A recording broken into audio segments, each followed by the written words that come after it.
Okay, first lens മേടിക്കുക എന്നുള്ളത് ഒരു ഫോട്ടോഗ്രാഫറിൻ്റെ ജേണിയിൽ അല്ലെങ്കിൽ ഫോട്ടോഗ്രാഫി എന്തൂസിയസ്റ്റിക് ആയിട്ടുള്ള ഒരാളുടെ ജേണിയിൽ വളരെ ഇമ്പോർട്ടൻ്റ് ആയിട്ടുള്ളൊരു സ്റ്റെപ്പാണ്. ലെൻസാണ് നമ്മൾ എടുക്കുന്ന ഇമേജിൻ്റെ പെർസ്പെക്റ്റീവ് തീരുമാനിക്കുന്നത്. എന്ത് ആംഗിളാണ് നമ്മൾ ചൂസ് ചെയ്യുന്നത് എന്നുള്ളതിൻ്റെ ഏറ്റവും വലിയ പ്രസക്തമായ ഭാഗം അതിൻ്റെ സെൻസറോ അതിൻ്റെ ക്യാമറയോ അല്ല, പകരം അതിൻ്റെ ലെൻസാണ്. നമ്മുടെ ഇമേജിൻ്റെ ലുക്ക് തീരുമാനിക്കുന്നത് ലെൻസാണ്. അതുകൊണ്ട് തന്നെ നമുക്ക് ഭയങ്കര കൺഫ്യൂഷൻ സാധാരണ ഉണ്ടാവാറുണ്ട്, പ്രത്യേകിച്ച് പ്രൈം ലെൻസ് ആണോ സൂം ലെൻസ് ആണോ വേണ്ടതെന്നുള്ളതിൽ. അപ്പോൾ ഇന്നത്തെ വീഡിയോയിൽ നമുക്ക് ആ ഒരു കൺഫ്യൂഷൻ അങ്ങ് മാറ്റാം. ഫോട്ടോഗ്രാഫിയെ പറ്റി ജസ്റ്റ് ബേസിക്സ് മാത്രമേ നിങ്ങൾക്ക് അറിയത്തുള്ളൂ കൂടെ സാധാരണ ഒരാൾക്കും മനസ്സിലാവുന്ന രീതിയിൽ പ്രൈം ലെൻസ് ആണോ സൂം ലെൻസ് ആണോ നിങ്ങൾ നോക്കേണ്ടതെന്നുള്ള കൺഫ്യൂഷൻ ഈ വീഡിയോയോടുകൂടി നമുക്കത് കംപ്ലീറ്റ് ആയിട്ട് ഇല്ലാണ്ടാക്കാം. So let's get started. Prime lens versus zoom lens. അപ്പോൾ ഇതാണ് ഒരു സാമ്പിൾ സൂം ലെൻസ്. ഇതിൽ നിങ്ങൾക്ക് നോക്കിയാൽ നിങ്ങൾക്ക് കാണാൻ സാധിക്കും 17 mm തൊട്ട് 28 mm വരെയാണ് ഈ ലെൻസിൽ നമുക്ക് ഷൂട്ട് ചെയ്യാൻ സാധിക്കുക. അതായത് നമ്മൾ ഈ റിങ് ഇവിടെ ഇങ്ങനെ കറക്കുമ്പോൾ 17 mm എന്ന് പറഞ്ഞാൽ ഏറ്റവും വൈഡിൽ നിന്നും ഇത് 28 mm വരെ സൂം ആവും ഈ ലെൻസ് കൊണ്ട്. നമ്മൾ നേരത്തെ കണ്ട ലെൻസിൽ മാക്സിമം സൂം ചെയ്യാവുന്ന ഏരിയ എന്ന് പറയുന്നത് 28 ആയിരുന്നു. എന്നാൽ ഈ ലെൻസിൻ്റെ സൂം തുടങ്ങുന്നത് തന്നെ 28-ലാണ്. 28 തൊട്ട് 75 വരെയാണ് ഈ ലെൻസ് സൂം ആവുന്നത്. ഇനി മുമ്പ് കണ്ട ആ ടാമറോൺ ലെൻസിൻ്റെ ഏകദേശം സെയിം സൂം റേഞ്ച് വരുന്ന 24 to 70 സൂം റേഞ്ചുള്ള സോണിയുടെ ഒരു സൂം ലെൻസാണ് ഇത്. ബൈ ദ വേ, ഇതാണ് എൻ്റെ ഫേവറേറ്റ് ലെൻസ് സോഫാർ. ഞാൻ ഏറ്റവും കൂടുതൽ വർക്കിൽ യൂസ് ചെയ്യുന്ന ഒരു ലെൻസാണ് ഈ 24-70. ഇതും മറ്റൊരു സൂം ലെൻസാണ്. ഈ സൂം ലെൻസ് ഒരുപാട് വെഡ്ഡിംഗ് ഫോട്ടോഗ്രാഫേഴ്സിൻ്റെ കയ്യിലൊക്കെ കണ്ടിട്ടുണ്ടാവും. 70-200 എന്നാണ് ഈ ലെൻസിൻ്റെ പേര്. 70 mm തൊട്ട് 200 mm വരെ f2.8 അപ്പേർച്ചറുള്ള ഒരു ലെൻസ്. നമ്മൾ പറയുന്ന 18 mm 24 mm എന്നൊക്കെ പറയുന്നത് ഒരു ഫോക്കൽ ലെങ്ത് ആണ്. അപ്പോൾ ഒരു ഫിക്സഡ് ഫോക്കൽ ലെങ്ത്തിന് പകരം ഒരു റേഞ്ച് ഓഫ് ഫോക്കൽ ലെങ്ത്തുകൾ ക്യാപ്ചർ ചെയ്യാൻ സഹായിക്കുന്ന നമ്മുടെ ആ ലെൻസിലൊരു ഡയൽ തിരിച്ചുകൊണ്ട് സൂം ചെയ്യാൻ സാധിക്കുന്ന ലെൻസുകളെയാണ് നമ്മൾ സൂം ലെൻസ് എന്ന് വിളിക്കുന്നത്. അപ്പോൾ സൂം ലെൻസ് എന്താണെന്ന് നമ്മൾ കണ്ടില്ലേ. സൂം ലെൻസിൻ്റെ പ്രത്യേകതകൾ എന്തൊക്കെയാണെന്ന് നോക്കിയാലോ. നമുക്കൊരു ഫിക്സഡ് വ്യൂവിന് പകരം നമുക്ക് സൂം ചെയ്യാൻ സാധിക്കുന്നു എന്നുള്ളതാണ്. അതുകൊണ്ടാണ് ആ സൂം ലെൻസ് എന്ന് വിളിക്കുന്നത്. ഇത് പലർക്കും അറിയാതിരിക്കാം, എന്നാലും ബേസിക് ആയിട്ടുള്ള ഇൻഫർമേഷൻ ആഗ്രഹിക്കുന്ന ആരെങ്കിലും ഉണ്ടെങ്കിൽ അവർക്ക് വേണ്ടി ജസ്റ്റ് ഒന്ന് പറഞ്ഞതേ ഉള്ളൂ. അപ്പോൾ ഈ സൂം ലെൻസിൻ്റെ ഏറ്റവും വലിയ ഇമ്പോർട്ടൻസ് അല്ലെങ്കിൽ ഏറ്റവും വലിയ അതിൻ്റെ യൂസ് എന്ന് പറയുന്നതും അതിനുള്ള ആ സൂം റേഞ്ചാണ്. ഫോർ എക്സാമ്പിൾ, നമുക്ക് നമ്മുടെ കിച്ചണിൽ വെളിച്ചെണ്ണ ഉണ്ടാവാറില്ലേ, അതുപോലെ നമ്മൾ വെളിച്ചെണ്ണ നമുക്ക് കറിയിൽ ഉപയോഗിക്കാം, നമ്മൾ സ്കിൻ കെയറിന് ഉപയോഗിക്കാം, ഹെയർ കെയറിന് ഉപയോഗിക്കാം, ഇങ്ങനെ എല്ലാത്തിനും നമ്മൾ യൂസ് ചെയ്യുന്ന ഒരു കാര്യമാണ്. അതേസമയം നമുക്ക് സാലഡ് ഡ്രസ്സിംഗ് ആയിട്ട് യൂസ് ചെയ്യാൻ കുറച്ച് ഒലിവ് ഓയിലോ അല്ലെങ്കിൽ മറ്റെന്തെങ്കിലും ആവശ്യത്തിന് വേണ്ടി നമുക്ക് അവക്കാഡോ ഓയിലോ ഒക്കെ ഉണ്ടെങ്കിൽ അതെല്ലാം അതിൻ്റെ പർപ്പസുകൾക്ക് പെർഫെക്റ്റ് ആണെങ്കിൽ കൂടെ തന്നെ നമ്മുടെ കോക്കനട്ട് ഓയിലിൻ്റെ പ്രസക്തി അവിടെ തീരെ കുറയുന്നില്ലല്ലോ. നമ്മുടെ വെളിച്ചെണ്ണയുടെ പ്രസക്തി കുറയാത്തതുപോലെ തന്നെയാണ് ഈ സൂം ലെൻസിൻ്റെ കാര്യം. സൂം ലെൻസ് നമുക്ക് എസ്പെഷ്യലി നമ്മൾ ട്രാവൽ ചെയ്യുമ്പോൾ അല്ലെങ്കിൽ നമ്മളൊരു ഇവൻറ്റ് ക്യാപ്ചർ ചെയ്യാൻ ശ്രമിക്കുമ്പോൾ അവിടെ ഒരു ഗ്രൂപ്പ് ഫോട്ടോ എടുക്കണം, അല്ലെങ്കിൽ അവിടുത്തെ നമ്മൾ ഭംഗിയുള്ള ഒരു ലാൻഡ്സ്കേപ്പ് കണ്ടുപോകാം, ലാൻഡ്സ്കേപ്പ് എടുക്കണം. ഇതിനെല്ലാം നമുക്ക് സൂം ലെൻസ് യൂസ്ഫുൾ ആണ്. ഒരു 18-55 പോലത്തെ ലെൻസ് ഉണ്ടെങ്കിൽ നമുക്ക് അത്യാവശ്യം എന്തെങ്കിലും ഒരു സംഭവത്തിൻ്റെ ഡീറ്റെയിൽ എടുക്കണമെങ്കിൽ നമുക്ക് ആ 55-ലിട്ട് സൂം ചെയ്ത് അതിൻ്റെ ഡീറ്റെയിലും എടുക്കാം. അതേസമയം തന്നെ നമ്മൾ ആ കണ്ട ഭംഗി, നമ്മൾ ആസ്വദിച്ച ആ വലിയ ലാൻഡ്സ്കേപ്പിൻ്റെ ഇമേജ് എടുക്കണമെങ്കിൽ ആ ലാൻഡ്സ്കേപ്പിൻ്റെ ഇമേജും നമുക്ക് 18 mm ഇട്ടുകൊണ്ട് നമുക്ക് എടുക്കുകയും ചെയ്യാം. അപ്പോൾ ഞാൻ മുമ്പ് പറഞ്ഞ പോലെ നമ്മളൊരു ഇവൻറ്റിലോ അല്ലെങ്കിൽ ഒരു ട്രിപ്പിലോ ഒക്കെ നമുക്ക് മാക്സിമം വേഴ്സറ്റൈലായിട്ട് ഒറ്റ ലെൻസ് കൊണ്ട് ക്യാപ്ചർ ചെയ്യാൻ നമ്മളെ ഹെൽപ്പ് ചെയ്യാൻ നമുക്ക് ഏറ്റവും അധികം പോസിബിലിറ്റീസ് തരുന്ന ലെൻസാണ് സൂം ലെൻസുകൾ. നമ്മളൊരു ഇമേജ് എടുക്കുമ്പോൾ ആ ഇമേജ് നമ്മളൊരു സ്റ്റോറി പറയാനാണ് നമ്മൾ ശ്രമിക്കുന്നതെങ്കിൽ അതിലൊരു എസ്റ്റാബ്ലിഷിംഗ് ഇമേജ് സാധാരണ എപ്പോഴും ഉണ്ടാവാറില്ലേ. ഇത് എവിടെയാണ് എന്താണ് സംഭവം നടക്കുന്നതെന്ന് കാണിച്ചു കൊടുക്കുന്ന ഒരു എസ്റ്റാബ്ലിഷിംഗ് ഇമേജ്. അതാണ് സാധാരണയായിട്ടൊരു വൈഡ് ആംഗിൾ ഷോട്ട് അല്ലേ. പിന്നെ ഒരു മിഡ് ഷോട്ട് ഉണ്ടാവും, പിന്നെ ഒരു ക്ലോസപ്പ് ഉണ്ടാവും. അങ്ങനെ നമ്മൾ അഭിമുഖീകരിക്കുന്ന സംഭവങ്ങൾ നമ്മൾ ക്യാപ്ചർ ചെയ്യുമ്പോൾ അതിൻ്റെ വൈഡ് മിഡ് ക്ലോസ് പോലെ മാക്സിമം ഡീറ്റെയിൽസ് ക്യാപ്ചർ ചെയ്യാൻ നമ്മളെ ഹെൽപ്പ് ചെയ്യുന്ന ഒരു ലെൻസ് കൂടെയാണ്. നമ്മൾ നിന്നിടത്ത് തന്നെ നിന്നുകൊണ്ട് ഇതൊക്കെ ക്യാപ്ചർ ചെയ്യാൻ നമ്മളെ ഹെൽപ്പ് ചെയ്യുന്ന ഒരു ലെൻസ് കൂടിയാണ് സൂം ലെൻസുകൾ. 10 mm തൊട്ട് 14 mm വരെ അല്ലെങ്കിൽ 10 mm തൊട്ട് 16 mm വരെ എന്നൊക്കെ പറയുന്ന പോലെ വൈഡ് ആംഗിൾ ലെൻസുകളുണ്ട്. 18-55 പോലെ മിഡ് റേഞ്ചിലുള്ള സൂം ലെൻസുകളുണ്ട്.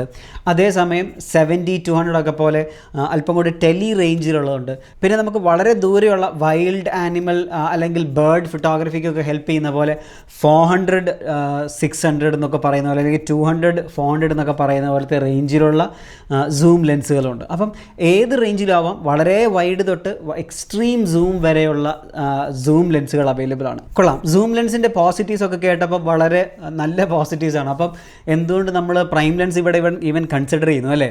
സൂം ലെൻസിന് പക്ഷേ അതേസമയം ചില നെഗറ്റീവ്സ് കൂടെ ഉണ്ട്. അതെന്താണെന്നും കൂടെ നമുക്ക് നോക്കാം. എന്നാലാണല്ലോ ഇത് തമ്മിൽ നമുക്കൊന്ന് വിലയിരുത്താൻ സാധിക്കുകയുള്ളൂ. അപ്പോൾ സൂം ലെൻസിൻ്റെ ആദ്യം തന്നെയുള്ളൊരു നെഗറ്റീവ് എന്ന് പറയുന്നത് അതിൻ്റെ ലോ ലൈറ്റ് കേപ്പബിലിറ്റിയാണ്. അതായത് ലെൻസുകളുടെ ഫോക്കൽ ലെങ്ത് കഴിഞ്ഞാൽ പിന്നെ ലെൻസിൻ്റെ ഏറ്റവും ഡിഫറൻഷിയേറ്റിംഗ് ഫാക്ടറാണ്. രണ്ട് ലെൻസുകളെ തമ്മിൽ ഏറ്റവും ഡിഫറൻഷിയേറ്റ് ചെയ്യുന്ന അടുത്ത ഘടകം എന്ന് പറയുന്നത് അതിൻ്റെ അപ്പർച്ചർ ഓപ്പണിംഗ് ആണ്. f4.5, f5.6 അങ്ങനെ പല രീതി എഫ് നമ്പറിൻ്റെ കൂടെയാണ് നമ്മളത് എഴുതാറ്.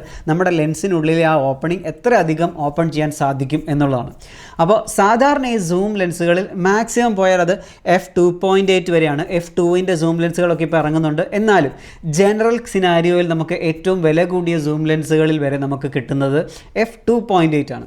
അതേസമയം ഏറ്റവും വില കുറഞ്ഞ പ്രൈം ലെൻസിൽ പോലും f1.8 ഒക്കെ കിട്ടാറുണ്ട്. അപ്പോൾ അപ്പേർച്ചറിനെ പറ്റി വലിയ ഡീറ്റെയിൽസ് ഒന്നും അറിയില്ലെങ്കിൽ നിങ്ങൾ ഇത്രയും മനസ്സിലാക്കിയാൽ മതി. f2.8നേക്കാൾ ലൈറ്റ് കൂടുതൽ ക്യാമറയിലേക്ക് കടക്കാൻ ഹെൽപ്പ് ചെയ്യുന്നതാണ് f1.8. അതുകൊണ്ട് തന്നെ ഒരു സൂം ലെൻസിൻ്റെ ലോ ലൈറ്റ് കേപ്പബിലിറ്റി എന്ന് പറയുന്നത് ഒരു പ്രൈം ലെൻസിൻ്റെതിനേക്കാൾ കുറവായിരിക്കും. മാത്രമല്ല സൂം ലെൻസിൽ ഇത് സൂം ചെയ്യുമ്പോൾ വർക്ക് ചെയ്യേണ്ടതുകൊണ്ട് തന്നെ ഒരുപാട് ഗ്ലാസ് എലമെൻസിൻ്റെ എണ്ണം കൂടുതലുണ്ട്. അതിനുള്ളിലെ ലെൻസുകളുടെയൊക്കെ എണ്ണം കൂടുതലുണ്ട്. കാരണം ഈ എല്ലാ സൂം റേഞ്ചിലും ഇത് പെർഫെക്റ്റ് ആയിട്ട് ഷാർപ്പായിട്ടുള്ള ഇമേജ് തരണമല്ലോ. അപ്പോൾ ഈ ഒരു എലമെൻസിൻ്റെ എണ്ണം കൂടുന്നത് കൊണ്ട് തന്നെ ലൈറ്റ് നമ്മുടെ സബ്ജക്റ്റിൽ നിന്നും ക്യാമറയുടെ സെൻസറിലേക്ക് എത്തുന്നതിന് മുമ്പ് കൂടുതൽ ഗ്ലാസ് എലമെൻസിലൂടെ കടന്നു പോകണം എന്നുള്ള ഒറ്റ കാരണം കൊണ്ട് തന്നെ ഇതിൻ്റെ ഷാർപ്പ്നെസ്സും സാധാരണയായി പ്രൈം ലെൻസിനേക്കാൾ കുറവാണ് സൂം ലെൻസിൽ. ഇനി നമുക്ക് പ്രൈം ലെൻസ് എന്താണെന്ന് നോക്കിയാലോ. ഇതൊരു സാമ്പിൾ പ്രൈം ലെൻസാണ്. 50mm 1.8 എന്നാണ് ഈ ലെൻസിന് വിളിക്കുന്നത്. നിഫ്റ്റി 50 എന്നൊക്കെ ആൾക്കാർ വിളിക്കാറുണ്ട്. ഏറ്റവും കോമൺ ആയിട്ട് കാണുന്ന ഒരു പ്രൈം ലെൻസാണ് ഈ 50mm 1.8. അതിന് കാരണം തന്നെ അതിൻ്റെ പ്രൈസാണ്. ഏറ്റവും വില കുറഞ്ഞ് നമുക്ക് മേടിക്കാൻ സാധിക്കുന്ന ഒരു പ്രൈം ലെൻസുകളിൽ ഒന്നാണ് 50mm 1.8. അതിന് ഏത് ബ്രാൻഡിലെടുത്താലും പ്രൈസ് കുറവായതുകൊണ്ട് മാത്രമല്ല, അതിനേക്കാൾ പ്രൈസ് കുറഞ്ഞ ലെൻസുകൾ ഉണ്ടാവാം. പക്ഷേ അത്രയും അധികം യൂസ് ചെയ്യാൻ പറ്റുന്നൊരു ലെൻസ് കൂടി ആയതുകൊണ്ടാണ് 51.8 ഒരുപാട് ആൾക്കാർ യൂസ് ചെയ്യുന്നത് നിങ്ങളും കണ്ടിട്ടുണ്ടാവുക. പ്രൈം ലെൻസുകളും പല ഫോക്കൽ ലെങ്ത്തുകളിലും അവൈലബിൾ ആണ്. നമുക്ക് 35mm ഉണ്ട്, 50mm ഉണ്ട്, അല്ലെങ്കിൽ 85mm ഉണ്ട്, അല്ലെങ്കിൽ അല്പം കൂടെ വൈഡർ ആണെങ്കിൽ നമുക്ക് 14mm ഉണ്ട്, അല്ലെങ്കിൽ നമുക്ക് അല്പം കൂടെ ടെലി ആണെങ്കിൽ നമുക്ക് 400mm ഉണ്ട്. അങ്ങനെ പല റേഞ്ചുകളിലും നമുക്ക് പ്രൈം ലെൻസുകളും അവൈലബിൾ ആണ്. പ്രൈം ലെൻസിൻ്റെ ഏറ്റവും വലിയ പ്രത്യേകതകൾ എന്ന് പറയുന്നത് ഞാൻ മുമ്പ് പറഞ്ഞ അപ്പർച്ചർ എന്നുള്ള എലമെൻറ്റ് തന്നെയാണ്. പ്രൈം ലെൻസുകൾ പല അപ്പർച്ചറുകളിലും അവൈലബിൾ ആണ്. അതായത് f1.8 അല്ലെങ്കിൽ f1.4 അല്ലെങ്കിൽ f1.2 എന്നിങ്ങനെ ഓരോ അപ്പർച്ചറുകളിലും അവൈലബിൾ ആണ് പ്രൈം ലെൻസുകൾ. ജനറലി എഫ് നമ്പർ കുറയുന്നതനുസരിച്ച് നമ്മുടെ ലെൻസിൻ്റെ ഈ ഓപ്പണിംഗ് കൂടുകയും അത് കൂടുന്നതനുസരിച്ച് നമ്മുടെ ലെൻസിൻ്റെ പ്രൈസ് കൂടുകയും ചെയ്യും. പിന്നെ തൊള മാത്രം ഉണ്ടാക്കി വിറ്റാൽ പോരെ. അപ്പോൾ എന്താണ് ലെൻസിൻ്റെ ഈ ഓപ്പണിങ്ങിന് ഇത്ര പ്രസക്തി എന്ന് നിങ്ങൾ വിചാരിക്കുന്നുണ്ടെങ്കിൽ മെയിനായി ഈ ഓപ്പണിങ്ങിൻ്റെ ഉദ്ദേശം എന്ന് പറയുന്നത് നമ്മുടെ സെൻസറിലേക്ക് മാക്സിമം ലൈറ്റ് കടത്തിവിടുക എന്നുള്ളതാണ്. അതുവഴി നമ്മുടെ ക്യാമറയുടെ ലോ ലൈറ്റ് പെർഫോമൻസ് ബെറ്റർ ആക്കാൻ സാധിക്കും. കൂടുതൽ ഓപ്പണിംഗ് ഉള്ളപ്പോൾ കൂടുതൽ ലൈറ്റ് അകത്തേക്ക് കടന്നു പോവുകയും ബെറ്റർ ആയിട്ടുള്ള ലോ ലൈറ്റ് പെർഫോമൻസ് ക്യാമറ തരികയും ചെയ്യും. പക്ഷേ ഇതിൻ്റെ ഒരു ബൈ പ്രൊഡക്റ്റായിട്ട് നമുക്ക് എല്ലാവർക്കും ഇഷ്ടമുള്ള മറ്റൊരു കാര്യം കൂടെ ഈ ഓപ്പണിംഗ് വലുതാകുമ്പോൾ സംഭവിക്കുന്നുണ്ട്. നമ്മൾ പോർട്രേറ്റ് മോഡെന്നോ ബൊക്കേന്നോ ഒക്കെ വിളിക്കുന്ന ബാക്ക്ഗ്രൗണ്ട് ബ്ലർ. എത്രത്തോളം ഏരിയയാണ് ഫോക്കസിൽ അല്ലെങ്കിൽ ബാക്ക്ഗ്രൗണ്ടിൻ്റെ ബ്ലർ എത്രത്തോളം ഉണ്ടെന്ന് തീരുമാനിക്കുന്ന ഒരു ഇമ്പോർട്ടൻറ്റ് ഫാക്ടറും ഈ അപ്പർച്ചർ ഓപ്പണിംഗ് ആണ്. അപ്പോൾ ഈ ഒരു കാരണം കൊണ്ടാണ് പല ബിഗിനർ ഫോട്ടോഗ്രാഫേഴ്സും പ്രൈം ലെൻസ് ചൂസ് ചെയ്യുന്നതിൻ്റെ ഒരു റീസണും അവർക്ക് ഒരു സൂം ലെൻസിൽ കിട്ടാവുന്നതിനേക്കാൾ ഒരു പോർട്രേറ്റ് ഇഫക്റ്റ് കൂടുതൽ, ഒരു ബാക്ക്ഗ്രൗണ്ടിൽ സെപ്പറേഷൻ കൂടുതൽ തോന്നിക്കാൻ പ്രൈം ലെൻസുകൾ ഹെൽപ്പ് ചെയ്യാറുണ്ട്. സൂം ലെൻസ് കൊണ്ട് നമുക്ക് ബാക്ക്ഗ്രൗണ്ട് ബ്ലറുള്ള ഇമേജ് എടുക്കാൻ പറ്റില്ല എന്നൊന്നും അല്ലാട്ടോ പറയുന്നത്. ജനറലി നമുക്ക് ഈസി ആയിട്ട് ഒരേ ഫോക്കൽ ലെങ്ത്തിൽ രണ്ട് ലെൻസ് നമ്മൾ ഷൂട്ട് ചെയ്താൽ അതിൽ ബാക്ക്ഗ്രൗണ്ട് ബ്ലർ കൂട്ടാൻ നമുക്ക് ഏറ്റവും എളുപ്പം സാധിക്കുന്നത് നമ്മൾ അതിൻ്റെ അപ്പർച്ചർ ഓപ്പണിംഗ് വലുതാക്കുന്നത് വഴിയാണ്. അപ്പം അപ്പർച്ചർ ഓപ്പണിംഗ് കൂടുതലുള്ള പ്രൈം ലെൻസുകൾ യൂസ് ചെയ്യുന്നത് വഴി നമുക്ക് ബെറ്റർ ബാക്ക്ഗ്രൗണ്ട് ബ്ലർ കിട്ടാൻ സാധ്യമാണ് എന്നുള്ളതാണ് പറഞ്ഞത്. ഇനി പ്രൈം ലെൻസിനുള്ള മറ്റൊരു ഇമ്പോർട്ടൻ്റ് ആയിട്ടുള്ള ഫീച്ചറാണ് അതിൻ്റെ ഷാർപ്പ്നെസ്. ഞാൻ മുമ്പേ പറഞ്ഞു നമ്മുടെ സൂം ലെൻസിൽ കൂടുതൽ ഗ്ലാസ് എലമെൻറ്റ്സ് ഉണ്ടെന്ന്. അതേസമയം ഒരു 50mm പോലുള്ള ഈ ഒരു ലെൻസിൽ അധികം ഗ്ലാസ് എലമെൻറ്റ്സ് ഒന്നുമില്ല. ഇതിന് സൂം ചെയ്യേണ്ട, ഒന്നും ചെയ്യാനില്ല. ഇല്ല. അപ്പോൾ ആകെയുള്ള ഗ്ലാസ് എലമെൻസിൻ്റെ അളവ് കുറവായതുകൊണ്ട് തന്നെ ഇതിലൂടെ കടന്നു പോകുന്ന ലൈറ്റിന് അധികം റിഫ്രാക്ഷൻ ഒന്നും സംഭവിക്കാതെ തന്നെ നമ്മുടെ സെൻസറിലേക്ക് എത്താൻ സാധിക്കുന്നതുകൊണ്ട് ഈ ലെൻസുകൾക്ക്, അതായത് പ്രൈം ലെൻസുകൾക്ക് അതിൽ നിന്ന് കിട്ടുന്ന ഇമേജ് ഒരല്പം കൂടെ ഷാർപ്പറായിരിക്കും. അപ്പോൾ നമ്മുടെ മലയാളി ലൈഫിൽ നിന്നൊരു എക്സാമ്പിൾ പറഞ്ഞാൽ, നമ്മൾ എന്തുകൊണ്ടാണ് ഓണത്തിന് നമ്മൾ സ്പെഷ്യലായിട്ടൊരു സദ്യ കഴിക്കുമ്പോൾ അത് ഇലയിൽ കഴിക്കുകയും നമ്മൾ ഡെയിലി ലൈഫിൽ കഴിക്കുന്ന നമ്മുടെ സ്റ്റീൽ പാത്രത്തിലോ മറ്റ് പാത്രത്തിലോ ഒക്കെ ഫുഡ് കഴിക്കുകയും ചെയ്യാറില്ലേ? അല്ലെങ്കിൽ ഗസ്റ്റിന് വരുമ്പോൾ മാത്രം നമ്മൾ സ്പെഷ്യലായിട്ട് നമ്മുടെ ഷെൽഫിൽ അടുക്കി വെച്ചിരിക്കുന്ന പാത്രം എടുത്ത് കൊടുക്കാറില്ലേ? അതുപോലെ സ്പെഷ്യൽ പർപ്പസുകൾക്ക് ഒരു സർട്ടൻ സ്പെഷ്യൽ ഇഫക്റ്റ് ക്രിയേറ്റ് ചെയ്യാനായി നമ്മൾ യൂസ് ചെയ്യുന്നതാണ് പലപ്പോഴും പ്രൈം ലെൻസ്. അത് ചിലപ്പോൾ ബാക്ക്ഗ്രൗണ്ട് ബ്ലർ ആയിരിക്കാം, അല്ലെങ്കിൽ ഒരു ലോ ലൈറ്റ് ഇഫക്റ്റിന് വേണ്ടിയായിരിക്കാം. അങ്ങനെ പല റീസൺസ് ആണ് യൂസ് ചെയ്യുന്നതെങ്കിലും ഒരു സ്പെഷ്യൽ പേർപ്പസിന് വേണ്ടി ആ ഒരു പ്രത്യേക ഫോക്കൽ ലെങ്ത്തിലുള്ള പ്രൈം ലെൻസ് യൂസ് ചെയ്യാനാണ് ഐഡിയലി ഒരു പ്രൈം ലെൻസ് നമ്മൾ മേടിക്കുന്നത്. ഇനി കേൾക്കുമ്പോൾ അപ്പോൾ പല രീതിയിൽ നമുക്ക് പ്രൈം ലെൻസ് ബെറ്റർ ആണെന്ന് തോന്നുന്നുണ്ടെങ്കിലും പ്രൈം ലെൻസിന് അങ്ങനെ നെഗറ്റീവ്സ് ഇല്ലായിരിക്കൊന്നുമില്ല. എന്താണ് പ്രൈം ലെൻസിൻ്റെ പ്രോബ്ലംസ് നമുക്ക് നോക്കിയാലോ? ആദ്യത്തെ തന്നെ പ്രോബ്ലം പ്രൈം ലെൻസിന് സൂം ഇല്ല എന്നുള്ളതാണ്. അതായത് പ്രൈം ലെൻസ് എടുക്കുമ്പോൾ നമുക്കൊരു ഫിക്സഡ് ഫോക്കൽ ലെങ്ത്തേ കിട്ടും, നമുക്കത് സൂം ചെയ്യാൻ സാധിക്കില്ല. ഫോർ എക്സാമ്പിൾ നമ്മൾ ഈ പറഞ്ഞ 50mm തന്നെ യൂസ് ചെയ്യുന്നു.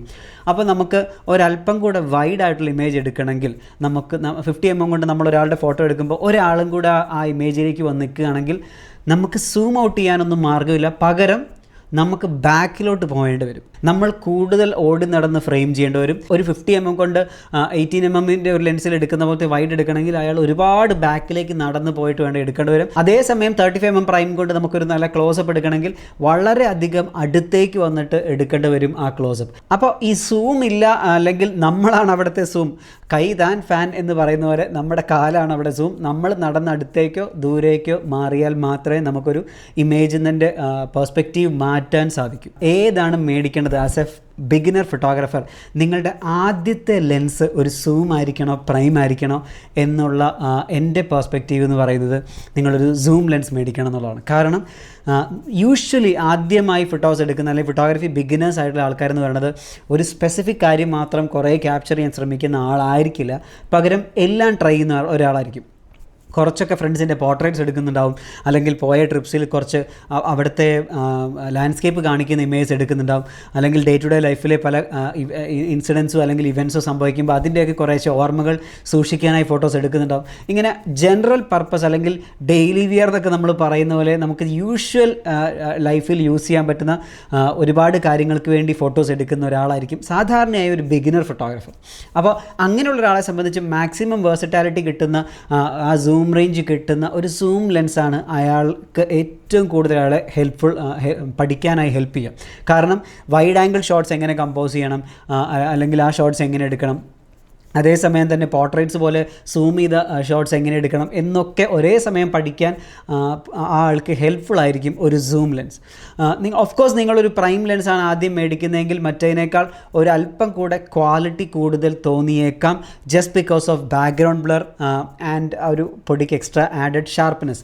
പക്ഷേ ഈ രണ്ട് ഫീച്ചേഴ്സും നിങ്ങളുടെ പഠന പർപ്പസിന്, നിങ്ങൾക്ക് ഫോട്ടോഗ്രാഫി ഒരു ബിഗിനർ ഫോട്ടോഗ്രാഫറിനെ സംബന്ധിച്ച് ഇമ്പോർട്ടൻ്റ് അല്ലാത്ത ഫീച്ചേഴ്സ് ആയതുകൊണ്ടാണ് സൂം ലെൻസ് ആയിരിക്കും നിങ്ങൾക്ക് ബിഗിൻ ചെയ്യാൻ ഏറ്റവും നല്ലത്, പഠിക്കാൻ ഏറ്റവും നല്ലത് എന്ന് ഞാൻ സജസ്റ്റ് ചെയ്യുന്നത്. ഇനി ഈ വീഡിയോ കാണുന്നവരിൽ ഒരുപാട് പേരുണ്ടാവും അവരുടെ ആദ്യത്തെ ലെൻസ് ഓൾറെഡി മേടിച്ചവർ, അല്ലെങ്കിൽ പ്രൈം ലെൻസും സൂം ലെൻസും ഒക്കെ മാറി മാറി യൂസ് ചെയ്യുന്നവരൊക്കെ. അപ്പോൾ നിങ്ങളുടെ അഭിപ്രായം കൂടെ എനിക്ക് ആക്ച്വലി അറിയാൻ താല്പര്യമുണ്ട്. ഡെഫിനറ്റ്ലി കമൻസിൽ അറിയിക്കുക നിങ്ങളുടെ ഫസ്റ്റ് ലെൻസ് ഏതായിരുന്നെന്നും അത് നിങ്ങൾക്ക് റൈറ്റ് ചോയ്സ് ആയിരുന്നോ, അല്ലെങ്കിൽ would you choose prime lens over zoom lens എന്നുള്ളത് ഡെഫിനറ്റ്ലി കമൻസിൽ അറിയിക്കുക.